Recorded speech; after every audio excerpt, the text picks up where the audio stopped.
Konnichiwa, Budi des. Sebelum nonton video ini, subscribe dulu guys. Oke, halo semua. Welcome to my YouTube channel. Ini Budi Kun. Oke, hari ini kita akan diskusi topik yang lumayan menarik buat saya. Dan hari ini saya nggak sendirian.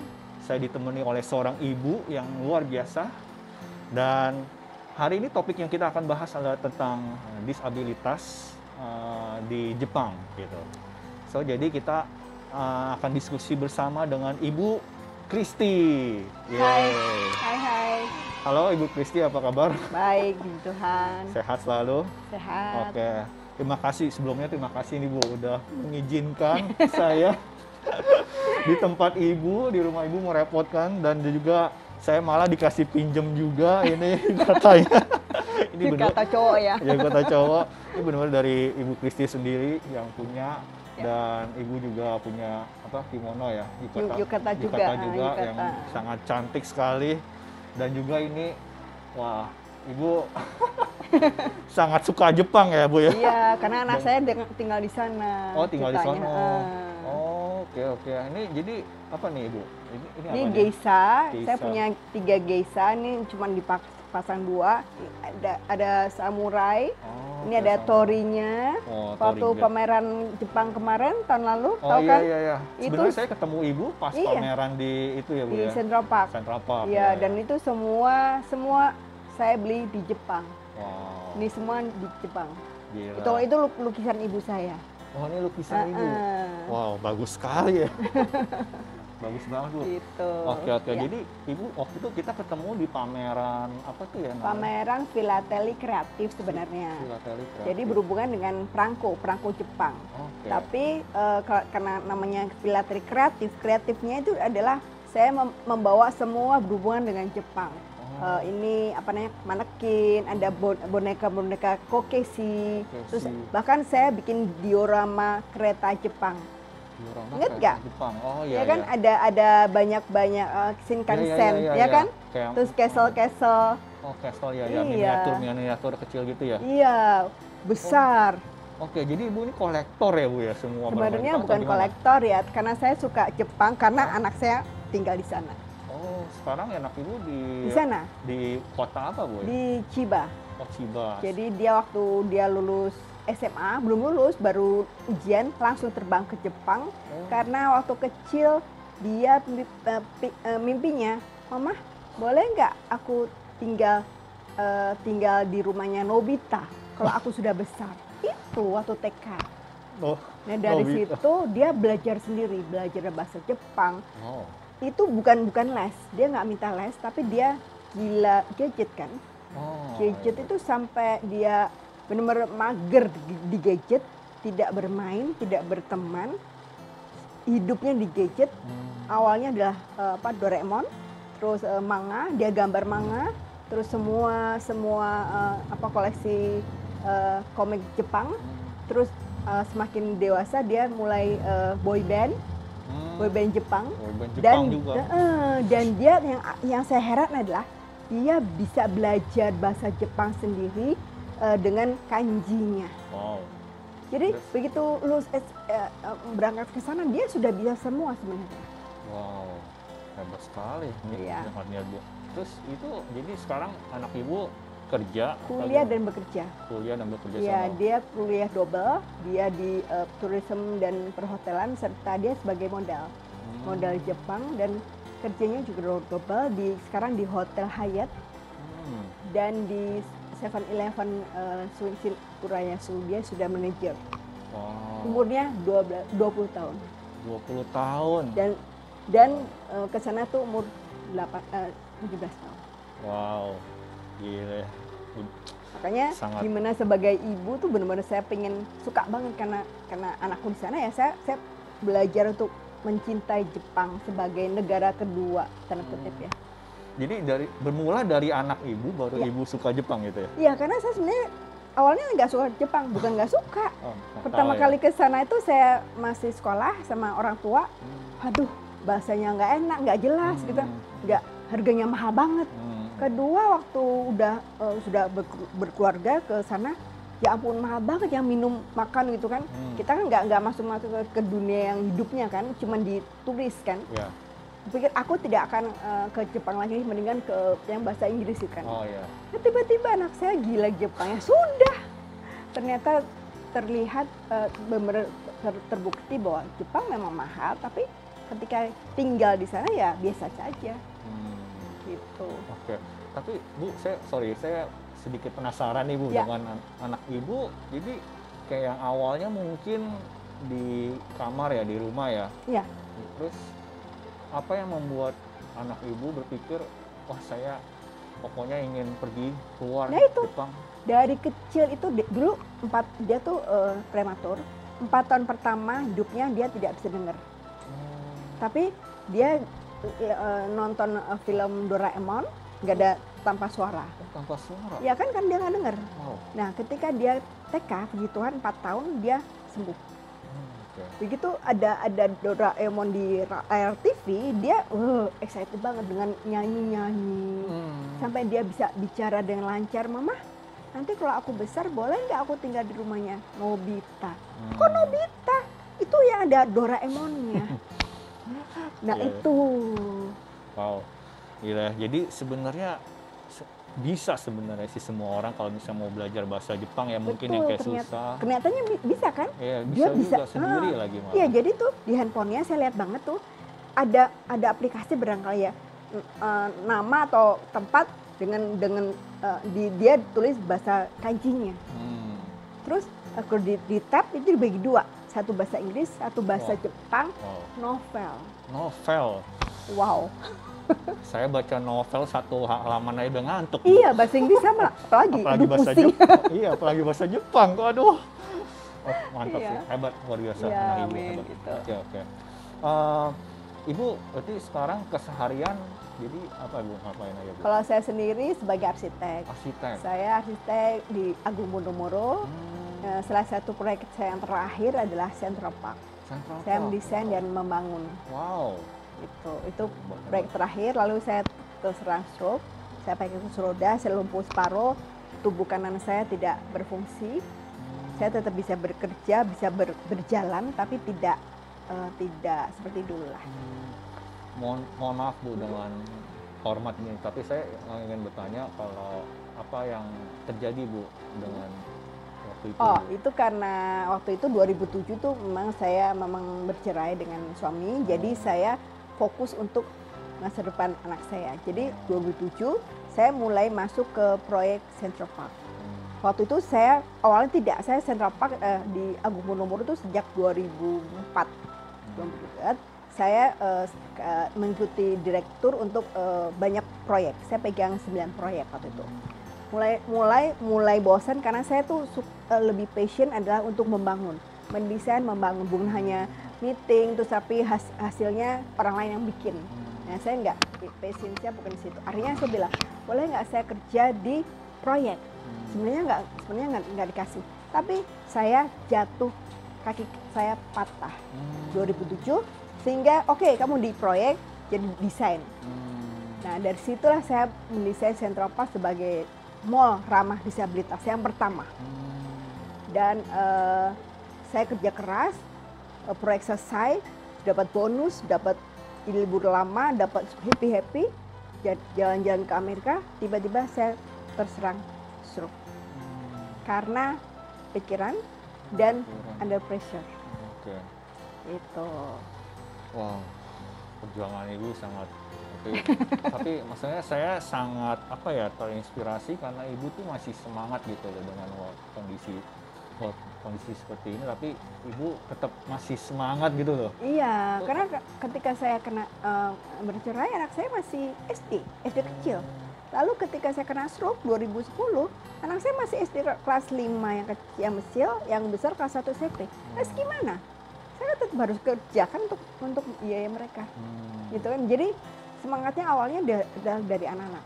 Tapi abis itu ya, ternyata kita nggak tahu kita mau dipanggil Tuhan berapa tahun lagi kan. Ya. Terus sisa hidup kita ngapain?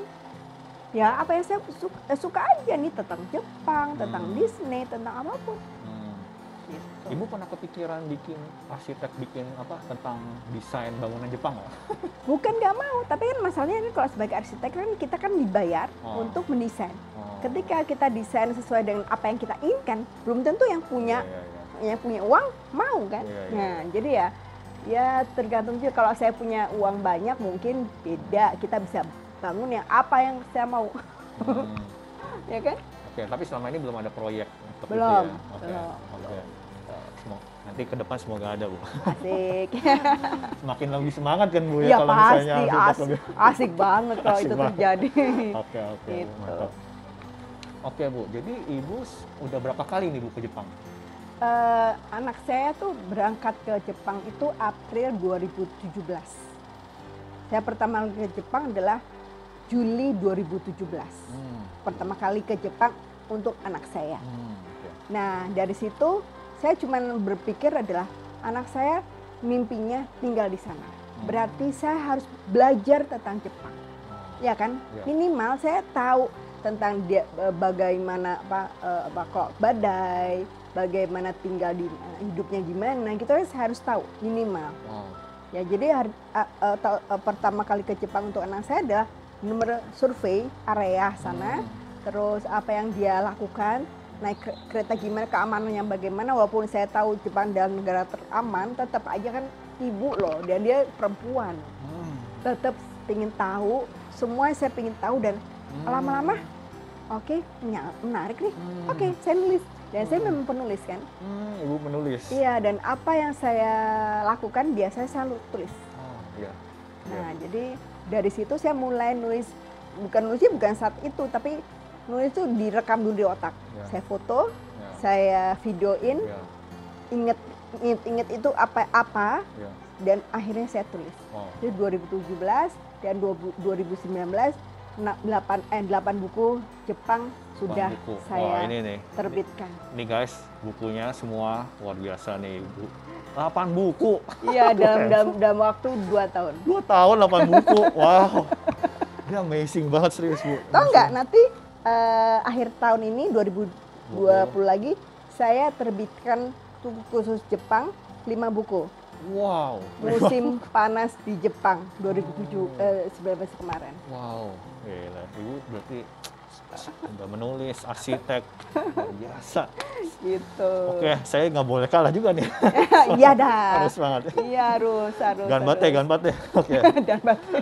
Oke, waduh, Ibu bisa bahasa Jepang, Bu? Enggak. Oh, belum. Aduh, otak saya Susah sudah ya? error untuk Oh. menghafal tuh susah. Iya. Tapi anak Ibu udah Iya, udah anak saya, jago iya. sih. Oke.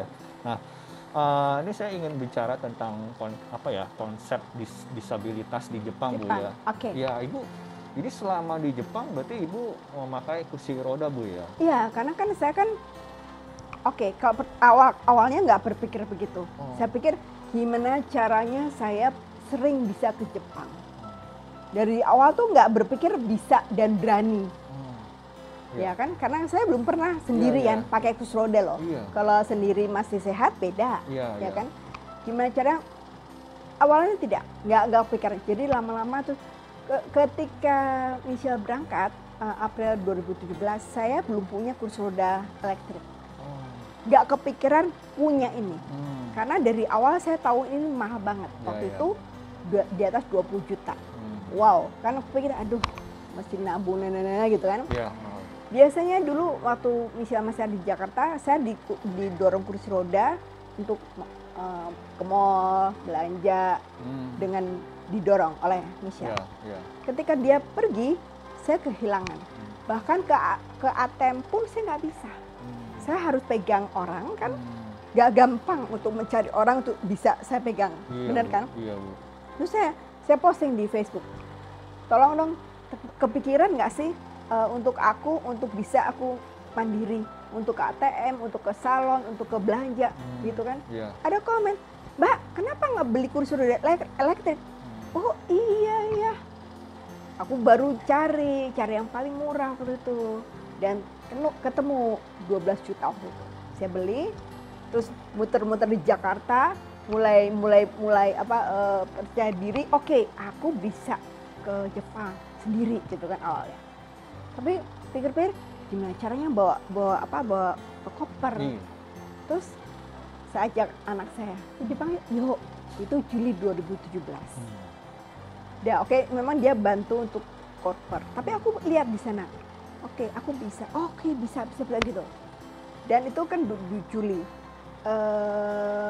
Desember 2017 saya pertama kali ke Jepang sendirian.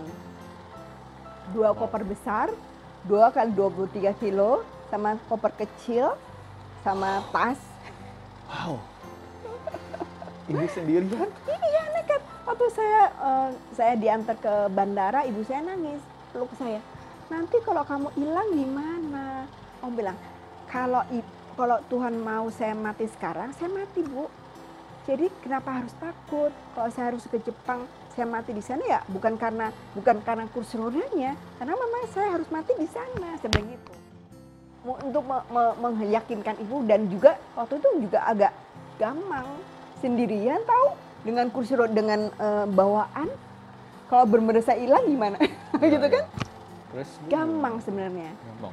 Tapi kan sampai Narita kan dijemput anak saya, Ya. terus naik kereta ke apartemen, dan saya pelajari benar-benar, anggap anak saya nggak ada. Saya harus tahu gimana, dan kalau sampai harus bisa ngomong, bertanya, itu nggak gampang. Di sana kan hampir Iya. semua tidak bisa bahasa Inggris, Iya. ya kan? Iya. Jadi ketika di apartemen malam pertama, aku bilang, Cal, Mama besok mau kesini, tolong dong tulisan kanjinya supaya Mama kasih tau nih loh, saya mau kesini, gitu kan? Iya. Itu pertama kali. Dan setiap hari saya sudah bikin list setiap hari mau kemana. Pertama tuh ya, saya kasih. Terus lama-lama saya berpikir waktu suatu hari mau kemana itu si petugas stasiunnya tidak mengerti dengan tulisan kanjinya. Mungkin salah kan? Iya. Satu ini mungkin salah gitu ya. Iya. Dia bingung, aduh mati aku. Terus aku googling tempatnya kayak gini, di sini bukain. Oh iya, gitu baru tahu. Aku pikir ya udah kalau gitu nggak usah pakai kanji, kasih aja gambar, gitu kan. Iya. Lama-lama saya mulai bilang saya mau ke Kinshincho. Lama-lama dia kadang-kadang awalnya bingung, lafalnya kan beda. Iya. Funabashi. Ya. Kalau saya bisa bilang waktu Funabashi, dia agak bingung. Harusnya Funabashi ya gitu. Funabashi. Wah. Ya gitu deh. Iya, dikirain ini. Jadi itu saya belajar lama-lama sekian berapa kali, kan 1 tahun saya 3 kali ke Jepang. 3 kali. Setiap itu saya belajar. Berarti kayak udah hampir 6 kali ada ya, Bu ya? Iya, jadi karena COVID ini aja sih. Iya. Tahun ini ya. Ya mungkin untuk diminta untuk istirahat dulu atau nabung dulu kali untuk tahun Iya, depan. semoga. Ya, semoga ini juga bakal akan selesai lah dengan Iya, secepatnya. amin. Nah itu dia guys, seru banget kayaknya percakapan gue dengan Ibu Kristi. Nah ini adalah part 1, akan ada part 2 yang akan bahas tentang disabilitas di Jepang. Nah kalau misalnya kalian ingin membeli bukunya ini, Ibu Kristi, kalian bisa DM saja di Instagramnya dia, Damayati Kristi. Menurut gue ini buku sangat bagus, sangat inspirasi, dan ini tentang disabilitas di Jepang. Nah dan ini semua keuntungannya untuk pelayanan disabilitas. So jadi please support her. So thank you so much guys. Please like, comment, and subscribe. Arigatou gozaimasu. Terima kasih Mbak Mas. Ja.